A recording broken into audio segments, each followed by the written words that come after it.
Hi guys, this is Cross here for Clips Gaming TV, and surprise surprise, tonight I am not bringing you the next part of the Lower League to Champions League Challenge series. A couple of reasons for that. I'm sure you don't want excuses, but I'm going to give them to you anyway. Tonight I played five-a-side, and when I do that I tend to get this really they came up there, horrible, dry, almost asthmatic sounding cough, which doesn't lend itself to recording a 30-minute plus video for the longer parts that I've been doing so far. And I'm knackered and my legs are aching and my flatmates have probably gone to bed, so I want to try and keep this short and sweet if I can.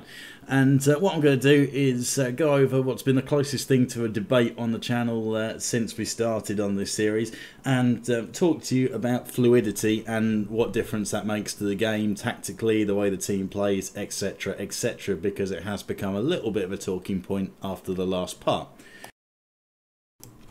So what I'm going to start off by doing is give you a bit of a heads up on what fluidity means to me, and in the simplest way I can really put it, the more fluid your style is, the more you're blurring the lines between defence, attack and midfield. So let's go through and have a bit of a look. Just to throw it out there, player roles, whatever you do, they are still important, but it's the degree of importance that comes into it. So if you're playing a more fluid style, you're going to have an attacker that's going to be required to drop back and help out in midfield once in a while. Your defenders are going to be expected to try and contribute to launching attacks and spreading the ball and distributing a little more than they normally would in a fluid style. And your midfielders, the most dynamic of all, yes, they're going to be required to push forward and try and help out in attack more often, but at the same time they're also expected to play more of a role in supporting the defence when appropriate. So the midfielders are going to be the most busy when you play in a fluid style. And the two camps that we've talked about so far have been fluid styles probably work for my Manchester City English Revival series, and yet I understand that out of my Manchester City team, 13 to 15 players are usually picked for the England squad. They're all sort of 25 and under, some of the brightest stars of English football. So you're talking the likes of Luke Shaw, Andros Townsend, to name a few. So you've got players, okay, compared to the players I had to begin with at Manchester City, maybe their footballing skills are lacking a little bit, but as far as creativity and flair and being given a bit of freedom, then fantastic, it's perfect for them. So yeah, I understand that and how that's maybe better suited. But we'll talk about how this applies to the Dover Athletic save that we're going through at the moment after we've discussed the three levels a little bit more. So if you've got a rigid playing style, what you're talking about here is that your attackers attack, your midfielders, well, they boss the midfield. They don't really get involved all that much in the attacking or the defensive aspects as such. And then the defenders just defend, so no fullbacks bombing forward, no David Luiz going on an adventure, nothing like that. So advantage of that is the player roles that you put in, and they are at their most effective. So if you have a player who is a playmaker, for example, our new signing that we picked up, the Scottish lad who I can't remember because we've only had him for one or two parts, we brought up his stats and had a look, and he's very much a playmaker, so we can use him in either a deep lying or attacking playmaker role, and then he'll be out there pulling the strings and being very useful for us in that role, because that's something we haven't particularly had. Big problem with it is that if you are so rigid like that, there is a chance for balls to be played in behind the lines. And we've had plenty of times where balls have been played in behind our defence, behind our midfield, left us in trouble, etc. So that's something that you do have to worry about a little bit. Less creative freedom as well. So everything that you set tactically, mentality, closing down, team orders, sort of individual markings, that sort of thing, which we set when we're doing team talks, etc., just before the game goes live, which you see me do. I've taken that away from my staff, and that has more of an effect. With a rigid playing style, because there is the chance of the balls being played in behind, you pretty much have to use a staggered formation. So you'd have, say, a defensive midfielder and attacking midfielder in there, just to make sure that there's someone in to bolster those gaps, and it shouldn't be too bad. Would have worked a lot better for us in our first season, where we had the defensive midfielder Harry Milton for most of the season slotting in there, and Alex Sedira in the hole up top, and that would have worked out perfectly for us, I think, and maybe would have helped us with our defensive frailties. But I think a lot of our problems defensively in the first season was because the defenders were getting lost by their men. They were in the positions, and like they were in the box defending crosses, corners, etc. But if the man goes in behind them, well, you can't really blame that too much on mentality, I wouldn't say. But hey, there you go. So that's the more rigid formation. Next up, we'll have a look at fluid. We'll go to the other end of the spectrum, and what we're talking about here is that the defensive and the attacking responsibilities get spread throughout the team a lot more, as we've mentioned. And also, something that I didn't say right at the start is that the mentalities of the players individually are changed with one click when you change your fluidity. So if you're more fluid, the defenders are going to have more of an attacking mentality, and the midfielders will go both ways with it. The attackers will have more of a defensive mentality than you might expect. So instead of being up top, they'll be looking to come back. You know, we're covering the same old ground here. With a more fluid style, you tend to see better attacking football. You'll see that the midfielders will be looking to get more involved in that front and will be driving forward. Those gaps will be filled by the central defenders, who will be expected to push up probably to about the halfway line, sweep up and distribute and maybe spread it out wide. So there is a chance of getting caught in behind potentially if you've got a ball over the top, slow defender, quick attacker. Fullbacks will be expected to bomb forward a lot more, which is something you see in the modern game quite a lot, especially at the top levels, where it's more like wing backs than anything, that contribute a lot to attack. So you'll see that. Wingers as well will be pushing forward. Also means you get a little more defensive support though from the midfielders, who, okay, fair enough, they may be a playmaker and they may be an attacking playmaker. Maybe think someone like a Ross Barkley type role where he's driving forward, or say a Steven Gerrard or Frank Lampard in their prime will be bombing forward, trying to get goals, trying to create something. But it also means that you've got their support when they're coming back to try and help out defensively as well. So with that, it's got its advantages.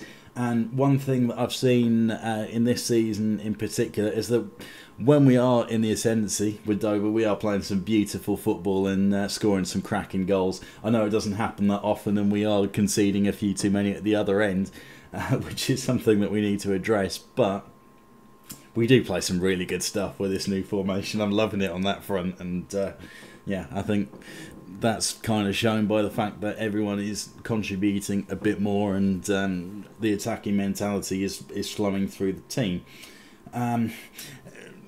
Also, something I've done a bit of research on this and read that the fluid formation is based on, or best for teams where they're expected to be towards the top of the division, and I don't really know where I'm at player quality wise.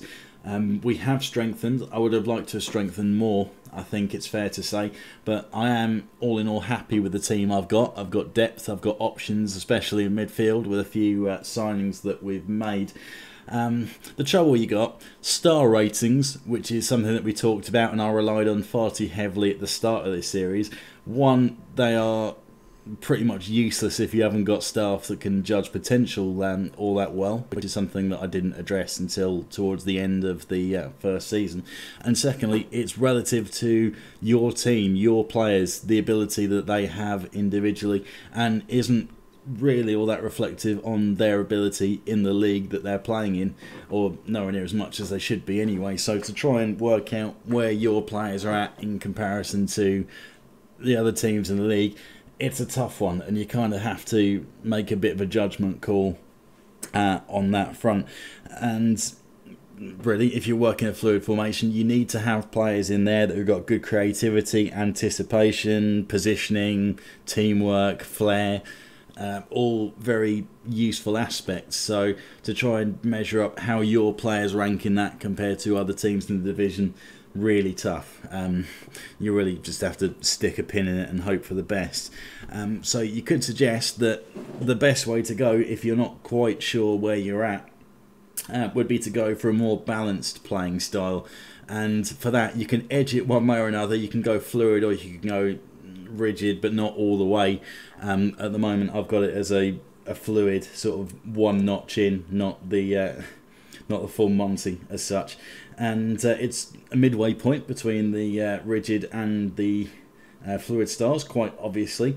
And the mentalities are sort of spread like that across the pitch. So defenders will mostly defend, but will look to get forward if the opportunity's there, that kind of thing. And changing the player roles and their duties has quite a profound effect when you do that. Not as much when you go rigid, of course, but it still makes enough for a difference that it's quite important that you set those duties and player roles at the beginning. And as we talked about, Peter Sweeney, that Scottish guy that's a creative force and a playmaker, if we used a balanced style, yes, he's going to get involved at both ends of the field, but he will still be spending quite a lot of his time trying to pick out passes and use those attributes well. So I think maybe switching to a balanced style would be a good thing to go for. I really don't know at this point how I'm going to switch things up for Dover Athletic, and I was thinking to begin with, yeah, I'll go for a more balanced or rigid setup compared to what I've been trying, see what will happen and see if it helps out with the defensive aspects of it. But then I'm thinking, our defence has always been a problem. Whatever we do, whoever we put in there, if we put a defensive midfielder in there, we were still conceding a lot of goals. And I feel like we should be pushing on with a try and score one more than you approach as we have been so far. So I'm thinking, do I leave it at fluid? And the more I'm starting to think about it, there are elements of both where I think we could be useful. Our formation probably doesn't lend itself to going to a full-on rigid setup because we've got the two central midfielders, big gap in behind before you get the centre-backs. Neither of them are particularly quick either. Out of the four players that I'm rotating in there, none of them are all that pacey. So balls in behind are going to happen. It's a big gamble, and even though if I go with that, their player role will be more important, I can leave someone in a defensive role so they effectively drop back and become that holding anchor player like Harry Milton was for us. I don't know. It may well work for us, but again, it could end up backfiring. And then I quite like the fact that everyone in that attack, so we got the two wingers that play quite an attacking role, got the two strikers that can drop back and try and influence things and pick up the ball from deep and try and work it. We've seen some great goals from Nathan Elder, the target man, who's picked it up outside the box and lashed it into the back already this season. And there's a lot of things there that I don't particularly want to lose that we've seen either. So I'm leaning towards thinking I'm going to go for either a fluid, which we've been playing at the moment, to I don't want to say it's success because we're down sort of middle, bottom end of the table still when we need to be fighting for the playoffs if we want to push for this promotion. But also I'm weighing up balanced and trying to get the best of both worlds, try and shore up our defence, but still create plenty going forward, get as many goals as we have been, or nearly as many goals as we have been, and then make use of the likes of Peter Sweeney and his creative abilities in order to pull the strings and get some goals, because he's playing in that attacking playmaker role more often than in the fluid system. I'm not sure. It's all completely up in the air, and I'll sleep on it and hopefully end up recording the next part for you guys tomorrow and getting that uploaded. So any feedback that you got for me, throw it in the comment section, and I'll do my best to consider that in my thinking and see if there's something I haven't covered. Also, if you've got anything that I've missed out this video that could really help people out that are trying to understand fluidity, then drop it in there, because as has been proven by some of the comments, there are much more knowledgeable FM players out there than me, that's for sure. That would be great. And if you've enjoyed this and want to see how Dover are getting on in their push for the Champions League, then you can subscribe to the channel. There is lots of good stuff for FM 2014, FM 2015 when it comes out in November, and a few other games on the channel as well. Thank you very much for watching, and I will catch you for the next part very soon.